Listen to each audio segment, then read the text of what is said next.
Hello everyone, my self doctor Lavkesh Mittal, ENT consultant eight healing hospital. तो आज हम बात करेंगे माइक्रोवेव थायराइड एब्लेशन के बारे में, जो कि एक न्यू एडवांसमेंट हम हीलिंग हॉस्पिटल में लेके आए हैं। अब आपको थायराइड के नॉन कैंसरस नोड्यूल्स के लिए अपने गले पर चीरा लगवाने की बिल्कुल भी ज़रूरत नहीं पड़ेगी।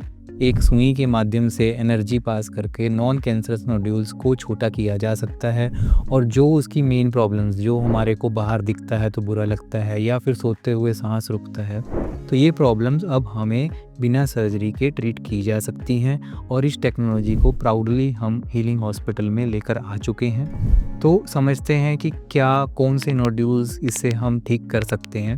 तो इस बात को समझने की सबसे पहले ज़रूरत है कि थायराइड क्या होता है। एक नॉर्मल भाषा में हम सब जानते हैं कि थायराइड एक ग्रंथि है जो हार्मोन्स को पैदा करती है, जिससे हमारे बाकी हार्मोन्स एक्टिवेटेड रहते हैं। कई बार ये ग्रंथि ओवर साइज हो जाती है, एक साइड की या दो साइड की, तो उससे वो बाहर दिखना शुरू हो जाती है। और ऐसे केसेस में पेशेंट को आगे इन्वेस्टिगेट किया जाता है, अल्ट्रासाउंड कर कर, CT स्कैन कर कर, FNAC कर कर। तो जब FNAC की रिपोर्ट हमें ये बताती है कि ये कोई कैंसर नहीं है और एक नॉर्मल सी थायराइड की स्वेलिंग है, तो उसका गले पर चीरा लगाकर उसको उठाकर वहाँ से निकाल दिया जाता है। और उसके बाद उसको सारी उम्र थायराइड की गोली पर चलना पड़ता है, क्योंकि नॉर्मल थायराइड की ग्रंथि निकाली जा चुकी है। अब हम एक तो आपको चीरा नहीं लगने देंगे और आपको थायराइड की गोली पर भी जाने नहीं देंगे, क्योंकि जो ओवर साइज ग्लैंड है उसको छोटा किया जा सकता है। उतना ही छोटा करेंगे जो बाहर से दिखना बंद हो जाए और वो अपने नॉर्मल टेक्सचर में वापस आ जाए। तो इसके लिए हमेशा सिटिंग्स में इसको किया जाता है। नॉर्मली जो पेशेंट्स 4 सेंटीमीटर से ऊपर नोड्यूल के साथ हमारे पास आते हैं, तो ऐसे केसेस में इस प्रोसीजर को आगे हम प्लान करते हैं। कई लोग हमारे पास 8 सेंटीमीटर 10 सेंटीमीटर तक भी आते हैं।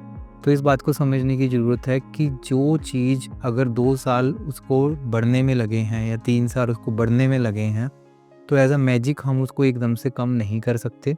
अगर आप हमारे पास जल्दी आ रहे हैं तो सॉल्यूशन भी जल्दी मिलेगा, और अगर आप लेट आ रहे हैं तो हम आपको जो टाइमलाइन देंगे उसको धैर्य से आपको पूरा भी करना पड़ेगा। तो जो मैक्सिमम सिटिंग्स रहती हैं, इसमें 6 to 8 सिटिंग्स रहती हैं, वो भी तब अगर वो 10 से 12 सेंटीमीटर तक रहेगा। एक सिटिंग में 1 से 1.5 सेंटीमीटर रिकवरी मिलती है, and that also varies person to person.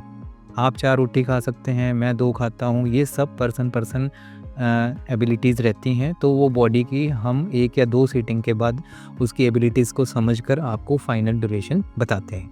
Thank you.